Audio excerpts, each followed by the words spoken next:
O homem do mundo. Esse tema está no capítulo Sedes Perfeito. Amai os vossos inimigos, fazei o bem a quem vos odeia e orai pelo que vos persegue. São palavras de Jesus. Que bom seria se o mundo só convivêssemos com homens de bem, aqueles que cumprem a lei do amor, da justiça, da caridade, que respeitam o outro, não alimentam ódio nem rancor. Enfim, respeitando todos os direitos dos seus semelhantes, como quer que sejam respeitados os seus. São muitas as definições, mas a que distância estamos disso? Quantas dessas qualidades conseguimos praticar? E de que forma podemos nos melhorar e chegar a essa perfeição? Convivendo e vivendo no mundo. Para iniciar a minha, digamos assim, a nossa palestra, eu gostaria de falar um pouquinho sobre um grande pregador chamado Paulo de Tarso. E também fazer um convite para emergir uma história maravilhosa que é ler o livro Paulo e Estevão. Assusta um pouquinho porque ele é desse tamanho, tá? Mas eu garanto a vocês que não vai ser uma ou duas. Vocês vão chorar muitas vezes aquilo que está sendo descrito naquele livro. É um dos livros mais, assim, é um divisor de águas para aqueles de nós que queremos entender um pouquinho sobre a vivência cristã. Então, assim, após a conversão, porque de perseguidor, que era Saulo, ele passou a ser um seguidor de Jesus. Então, a história de Saulo, todo mundo sabe, ele era um doutor da lei, assim, era orgulho da família, ele realmente tinha o privilégio, digamos assim, de se tornar um grande juiz na época, e ele conheceu os ensinamentos de Jesus e ele não acreditava que um simples nazareno podia ser aquilo que estava muitos seguidores. Inclusive sua noiva. Então, dentro desse livro tem a história de Estevão, né, que é irmã da Abigail, e Abigail era a noiva de Saulo. E ele se tornou realmente um grande perseguidor. Até que na estrada de Damasco, ele teve um problema, ficou praticamente cego e ouviu uma voz, uma luz muito forte. Ele falou: que queres de mim? E aí Jesus, né, que já estava desencarnado, porque foi depois do desencarne de Jesus, ele realmente falou que era para ele ir numa cidade encontrar uma pessoa que ia devolver os seus olhos, e ele começou então a se inteirar dos ensinamentos de Cristo. Aí Saulo, sedento daqueles ensinamentos, queria passar ao seu povo, mas ao mesmo tempo ele tinha medo do que, se ele voltasse a entrar em Damasco e ser aquele cara que ele poderia voltar a ser o homem velho, ele poderia pegar a personalidade de Saulo, porque ele não se conhecia, ele ainda não tinha o conhecimento de si mesmo, mas ele sabia que queria seguir Jesus, e foi. Inclusive Saulo, ele era assim muito justo, mas ele era orgulhoso, porque ele fora criado, né, digamos assim, com os maiores status. Saulo volta acreditando que todos o acolheriam e aceitariam. E seu povo o ridicularizou. Nem seu próprio pai aceitou e pediu para ele fazer uma escolha. E ele escolheu Jesus, porque ele sabia que Jesus era a verdade e a vida. E Saulo queria conhecer mais profundamente aqueles ensinamentos. Mas quem tinha convivido com Jesus eram os discípulos. E Saulo praticamente não os conhecia, os perseguiam. E aí Saulo, no seu questionamento, ele começa a se perguntar. Senhor, como eu faço para ser um bom semeador? Tu tens boa vontade. Mas o que faz um homem receber um encargo dessa natureza? Procura primeiro juntar a semente do seu cadinho particular, para que os esforços sejam profícuos.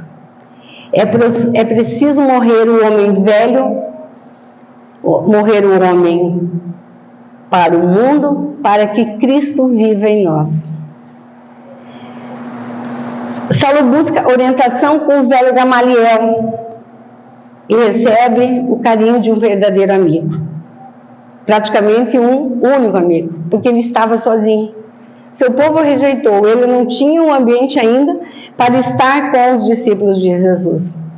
E esse recomenda que Paulo reinicie a sua jornada através das reflexões, e é aconselhado ele procurar o casal Prisca e Áquila, e eles, que eram 2 tecelões que viviam no oásis, no deserto, e Saulo fica durante 3 anos lá com esse casal, adquirindo os ensinamentos que Jesus tinha deixado, mas tudo através de conhecimento verbal. Paulo poderia se entregar à solidão pelo abandono, pois ele mesmo sentia no fundo um grande deserto interior. Aquilo que muitas vezes nós sentimos, esse deserto interior. A noção plena da necessidade do resgate dos erros do passado, pela reconstrução de quem ele feriu. Não a culpa estéril que paralisa, mas o senso de responsabilidade e dever. Então Paulo rumo a Jerusalém, pedindo para falar com os discípulos, depois de 3 anos. Refletindo com aqueles 2 irmãos, Saulo volta e conhece Barnabé. Mas não foi bem recebido pelos apóstolos, pois eles ainda desconfiavam dessa conversão. E ele ouve um conselho do discípulo Paulo, que diz o seguinte: da minha parte, não me parece razoável você permanecer em Jerusalém por enquanto, nesse período de renovação.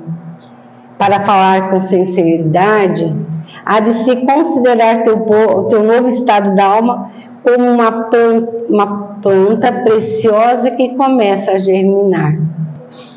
Paulo retorna a Damasco, vai ver novamente seu pai e novamente é rejeitado.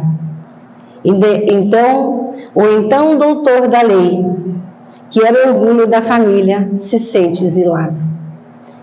Ao deixar tudo para seguir o humilde carpinteiro, tornara-se um pária.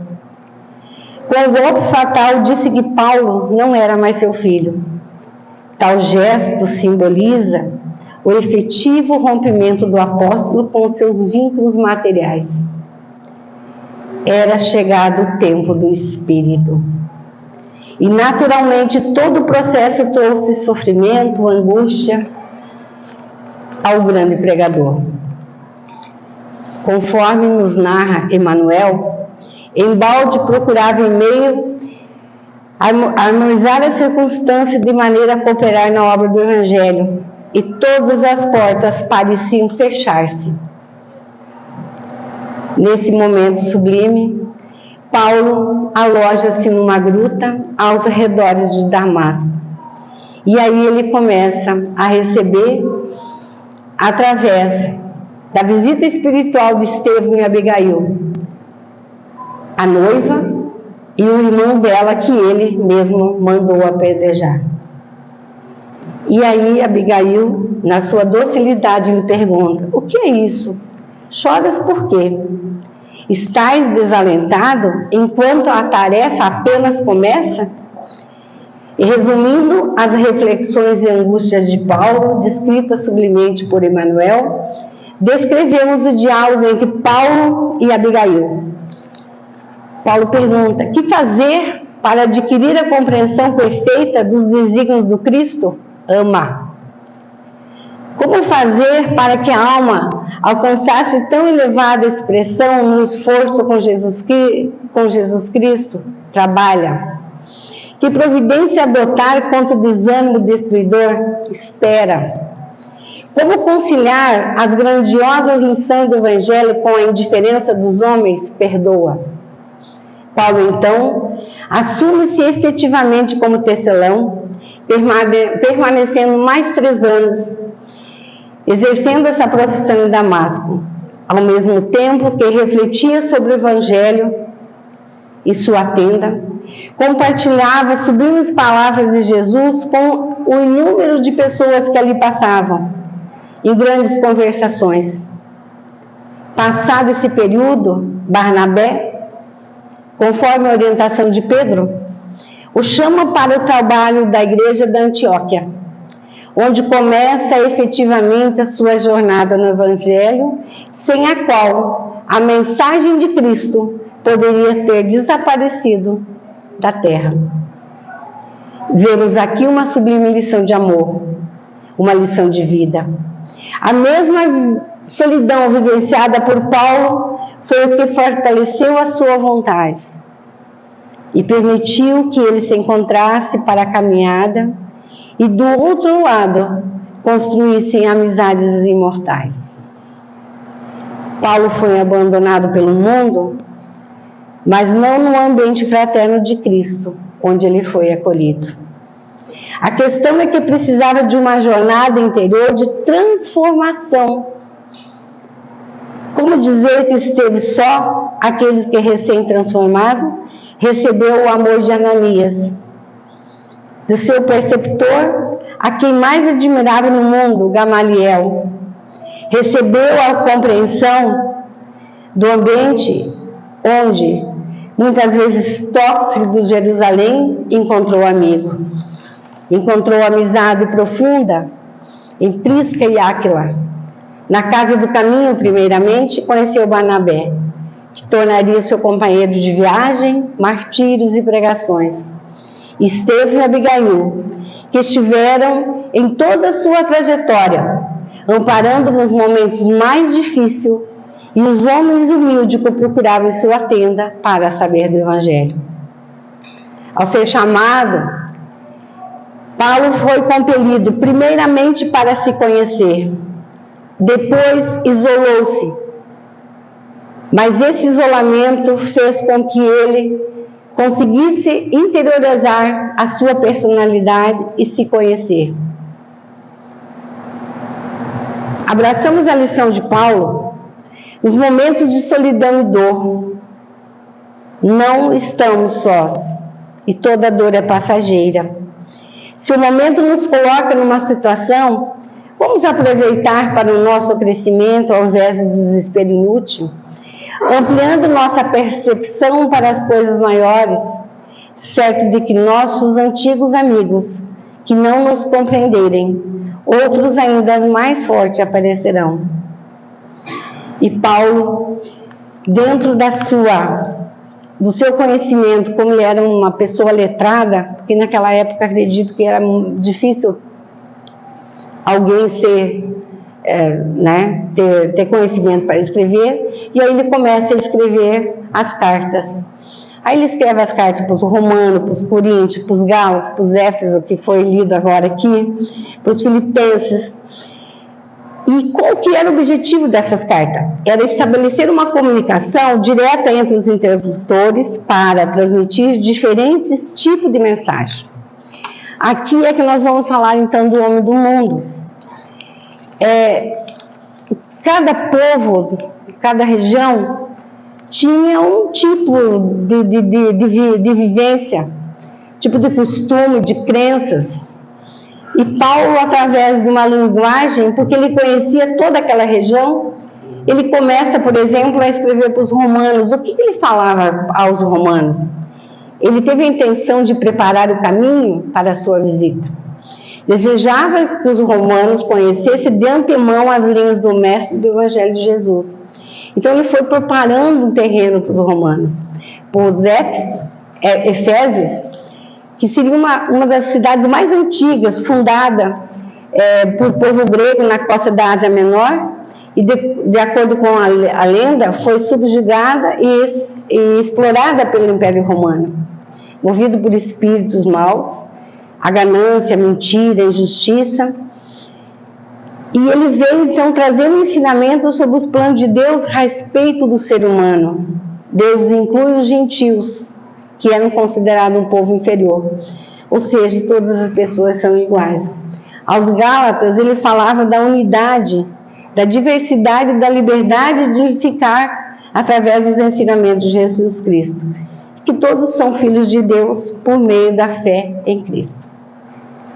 Em qual comunidade procuramos estar?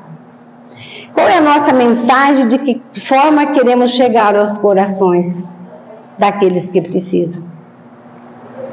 Será que fizemos a nossa retirada para o nosso deserto interior? Como lidamos com o sentimento de abandono e de não aceitação? Poderia Paulo ter se exilado ou voltar a ser um homem velho, onde teria todas as regalias na casa do Pai? Mas depois que ele conheceu a verdade de Cristo, ele sabia que Jesus era a verdade e o caminho, era a libertação. Depois que ele foi conviver com amigos fiéis que falavam de Jesus durante 3 anos no deserto, onde eles teciam aquelas roupas, ele conheceu o verdadeiro amigo. Então, quando Saulo se sentia só, porque ele se sentiu abandonado muitas vezes, porque ele não era aceito, nem no seu povo e nem no povo de Jesus, porque os discípulos tinham uma certa... porque ele era o maior dos perseguidores. Mas ele tinha Abigail, ele tinha Estevão, que eram espíritos já desencarnados, que estavam ali para lhe ajudar. Gamaliel, que fora seu mestre desde a infância, que se tornara cristão também. Então, nós nunca estamos sós, apesar de às vezes achar que somos ou estamos sozinhos. Deixar que o nosso homem velho se apague dentro de nós não é abandonar a nossa vida, não é virar um beato ou uma pessoa fanática por uma religião.